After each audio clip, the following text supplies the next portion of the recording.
नमस्कार, मैं आचार्य अनुध्यानानंद अवधूत, आनंद मार्ग का एक सन्यासी, आप लोगों के समक्ष एक विशेष विषय लेकर के आया हूँ।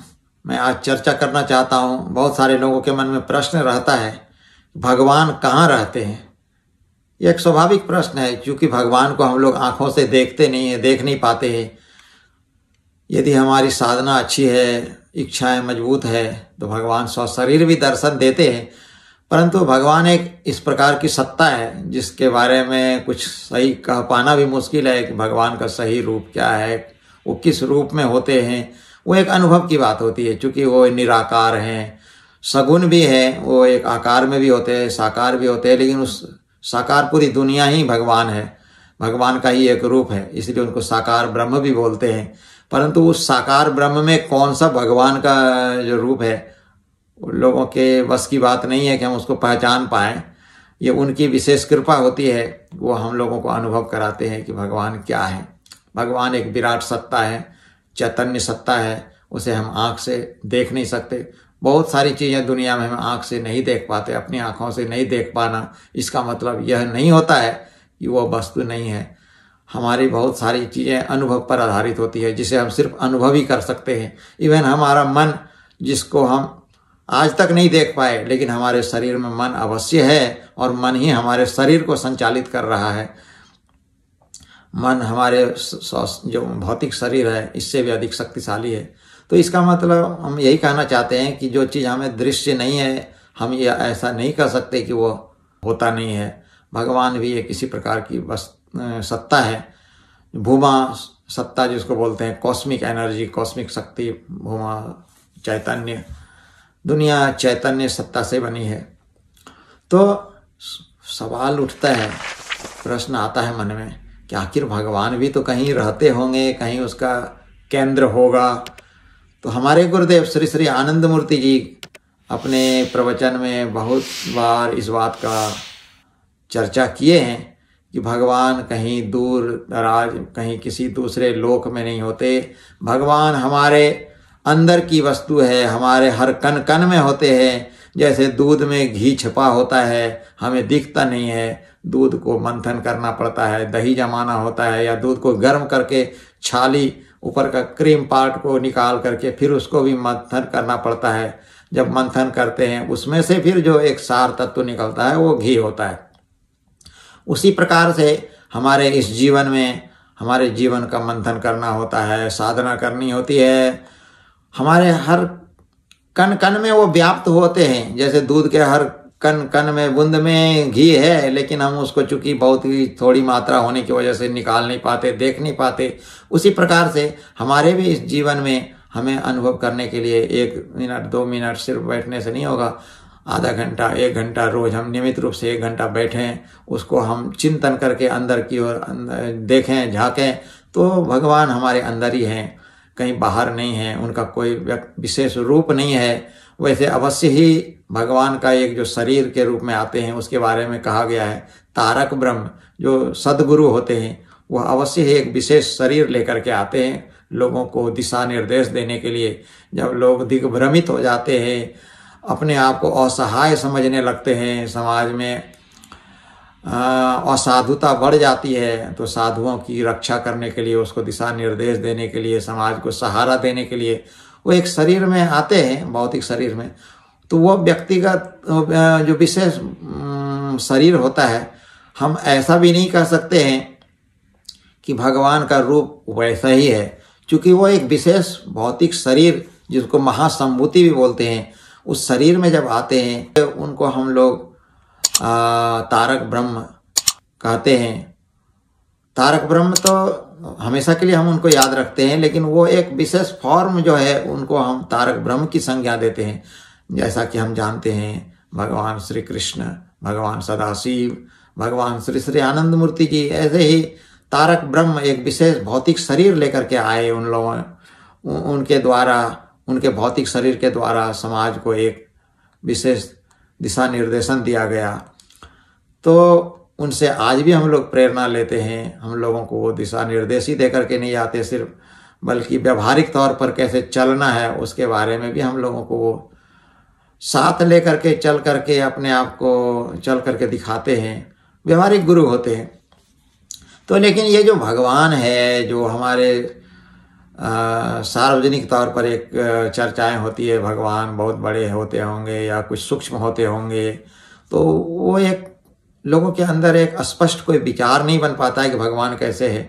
जैसा कि कहा गया है कि एक बहुत बड़ा हाथी है और कुछ अंधे हैं।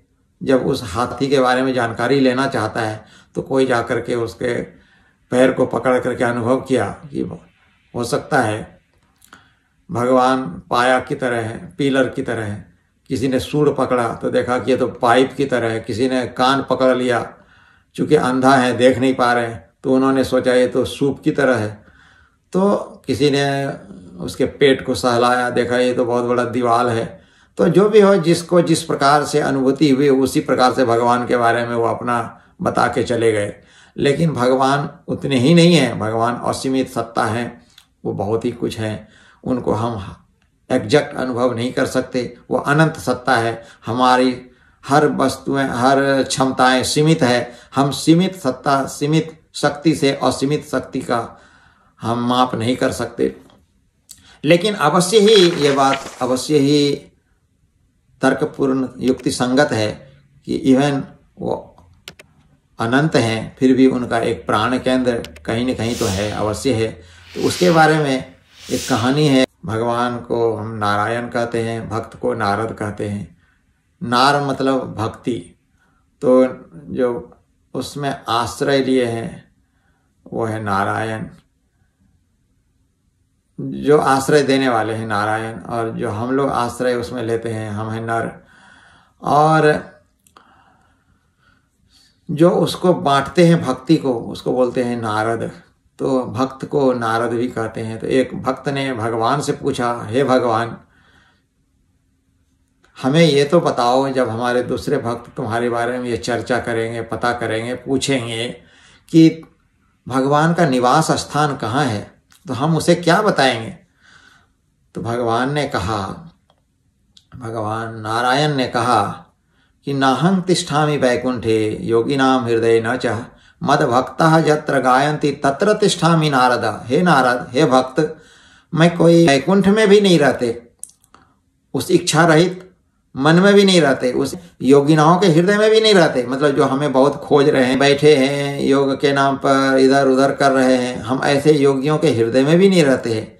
बल्कि कहाँ रहते हैं? तब भगवान खुद ही बोलते हैं, मद भक्ता यत्र गायन्ति, जहाँ मेरा लोग कीर्तन गाते हैं, हमें याद करते हैं, मेरी भावना लेते हैं, मैं वहीं पर उसी के हृदय में आकर के अपना राजधानी बना लेता हूँ, केंद्र बना लेता हूँ।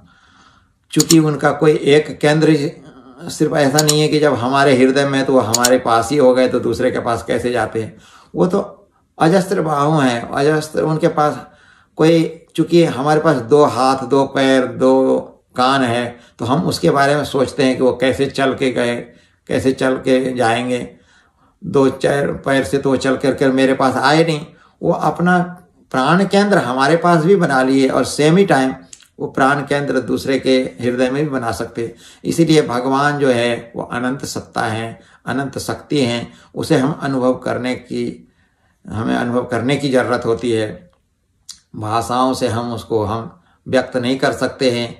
हमारी वाणी, भाषा, ज्ञान सब कुछ लिमिट होता है। हम इससे उसके बारे में ना कुछ लिख सकते, ना बोल सकते। थोड़ा बहुत उसकी चर्चा कर सकते हैं, लेकिन जितना चर्चा कर लिए वही सिर्फ भगवान नहीं है, भगवान और भी आगे हैं, अनंत हैं। तो इसीलिए कहा गया है उस भगवान को पाने के लिए हमें उनका गुणगान करना जरूरी है। भगवती भगवतो भावना, तो भक्ति जो है, जो प्यार है भगवान का, उनकी भावना को ही हम भक्ति बोलते हैं। और जब हम उस भावना में ढल गए, बह गए, तो हमारा जो मैपन है, जिसकी वजह से हम अलग हट करके अपने आप को बोध कर रहे हैं, अपना अलग हमारा अस्तित्व बोध हो रहा है, हम जब उसकी भावना लेते लेते हम जब उनमें ही समाहित हो जाते हैं तो हम खुद ही भगवान हो जाते हैं। और हम खुद ही भगवान बन करके उसमें मिल गए। अपनी हमारी मतलब व्यक्तिगत रूप से हमारा अहं खत्म हो जाता है और हम अपने आप को वहाँ पर खोज नहीं सकते हम कहाँ हैं। यहाँ पर एक बूंद समुद्र में जाकर के अपने आप को खोजे कि मैं कहाँ हूँ, तो समुद्र में मिलकर समुद्र हो गया। उसी प्रकार से हम सपोज मैं अनुध्यानानंद, मेरा जो एक आत्मा है, उनकी भावना लेते लेते मुक्त हो जाएगा, तो हम कह करके मेरा अनुध्यानानंद कह करके कहने वाला कोई ऐसा न शरीर होगा न मन रहेगा, हम उनके साथ मिल करके एक हो जाएंगे। तो ये जो भावना लेना ही भगवान के लिए, भगवान बनने का एक प्रक्रिया है। तो हम यही आपसे कहना चाहते हैं कि ये जो भगवान अनंत सत्ता है, यह हम आप सब में व्याप्त है। जड़ चैतन्य सभी चीज़ों में उनकी व्याप्ति है। हम उसे अनुभव कर सकते भी हैं, कर नहीं भी सकते हैं। तो जो नहीं कर सकते हैं उनके लिए बहुत असंभव भी नहीं है। जो कर सकते हैं, जो कर पाए हैं, हम आप उनको भी इंस्पायर करें, उनको भी हम उसकी अनुभूति करने का स्कोप दें, मौका दें। तो हम यही कहना चाहते हैं, भगवान हम आप में ही व्याप्त है, हमें उसको खोजने की ज़रूरत है। आंख बंद करिए और अपने आप को अंतर ध्यान करके उस गहन चिंतन में जाइए, भगवान का भावना लीजिए। आप अनुभव करेंगे, आप आगे बढ़ रहे होंगे, आगे बढ़ रहे होंगे। एक समय आएगा आपके मन में ऐसा फीलिंग आएगी कि आप और कुछ नहीं, भगवान स्वरूप ही हैं। अहम ब्रह्मास्मि, मैं ही ब्रह्म हूँ, ये भाव आने लगता है। और इस भाव में जब हम इस्टेब्लिश हो जाते हैं, होने लगते हैं, तो हम अपने अस्तित्व को खोने भी लगते हैं। और जब हम अपने अस्तित्व को खोने लगते हैं तो हम खुद ही भगवान बन करके उसमें एक मिल करके एक हो जाते हैं। यही हम आपको बताना चाह रहे थे कि भगवान हम आपके हृदय में हैं। आप कहीं इधर उधर उसको खोजने के लिए भटके नहीं। आप अपने बिजी लाइफ में ही थोड़ा समय निकाल करके अपने लाइफ का कुछ समय भगवान के चिंतन में लगाएं। आधा घंटा, 1 घंटा, 24 घंटे में एक बार आप अवश्य बैठें और कुछ विशेष जो इष्ट मंत्र है उसका किसी आचार्य से प्राप्त करें, या किसी से भी, अपने से भी अनुभव कर सकते हैं। आपको अपने प्रैक्टिस से भी अनुभव हो सकता है। तो हम यही बता करके अब अपनी बात को हम विराम देना चाहते हैं कि हम मनुष्य का जीवन बहुत ही बहुमूल्य है। भगवान की खोज में हमें कहीं इधर उधर अधिक भटकने की ज़रूरत नहीं है। अपने घर में ही जहाँ भी हैं आप बैठे हैं, फिलहाल अभी इस पैंडेमिक में आप घर पर ही हैं, अपने समय का अधिक से अधिक उपयोग साधना के थ्रू, कीर्तन के थ्रू आप भगवान के चिंतन में लगाएं और अपने मानव जीवन को और भी अधिक बहुमूल्य बनाएं। और इसके साथ ही मैं आपके साथ से विदाई लेना चाहता हूं। फिर आपके साथ पुनः दूसरे वीडियो में आपके साथ मुलाकात होगी। जब तक के लिए आप लोग अपना केयर करें, साधना करें, लोगों का भी जन कल्याण में लगे रहें और स्वस्थ बने रहें, अच्छे अच्छे भोजन करें। यदि हमारी आवश्यकता हो, आप लोग हम लोगों से संपर्क करके हम लोगों से आप लोग फ़ोन के माध्यम से, ईमेल के माध्यम से संपर्क कर सकते हैं। आनंद मार्ग का योगा सेंटर बहुत जगह दुनिया के हर कोने कोने में है। आप सर्च करके उसके सेंटर पर जा सकते हैं। उनके थ्रू आप और भी चीज़ें डिटेल्स में प्राप्त जानकारी ले सकते हैं। तो यही कह करके मैं अभी वक्तव्य समाप्त करता हूँ। यदि आपको इस विचार से कुछ ऐसा लग रहा है ये लाभदायक है, तो इसे लोगों तक भी पहुँचाएं, लोगों का भी लाभ हो, लोगों को भी इसका फ़ायदा मिले।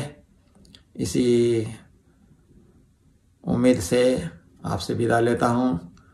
नेक्स्ट टाइम अगेन फिर आपसे मुलाकात होगी। तब तक के लिए नमस्कार।